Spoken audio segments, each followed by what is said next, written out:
U.S. Attorney Andy Luger confirming today that he will formally resign his position before President Trump returns to the White House next month. The position is appointed by the president, and it is standard protocol for the country's top prosecutors to resign when a new administration takes over. Our Paul Blume spoke with Luger one-on-one today about his time in office, and Paul, Luger puts his gang crackdown in the prosecution of the Feeding Our Future scam as some of his biggest accomplishments.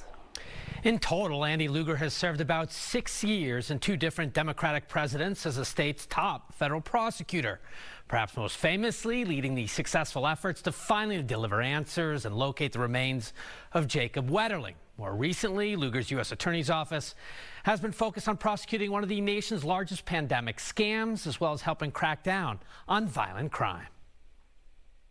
We've charged over 90 gang members, highs, lows, bloods, 10s and 20s.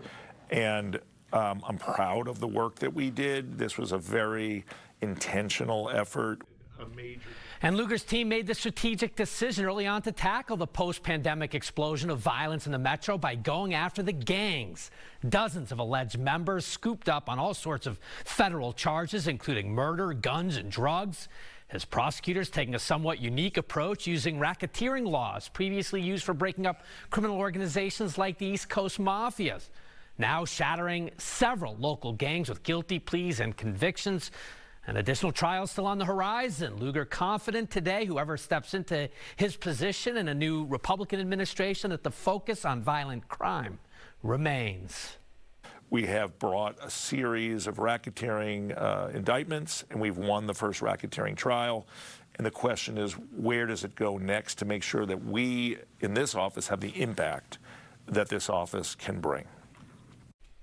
Now, during our conversation, Luger would not tip his hand on an exact resignation date, only telling me before Inauguration Day. He wouldn't discuss what comes next for him personally, but he does expect his chief deputy to lead the office before his replacement is appointed, with all pending cases and indictments moving forward, as the prosecutors in that office will largely remain in place through this new administration. Paul Blume, Fox 9.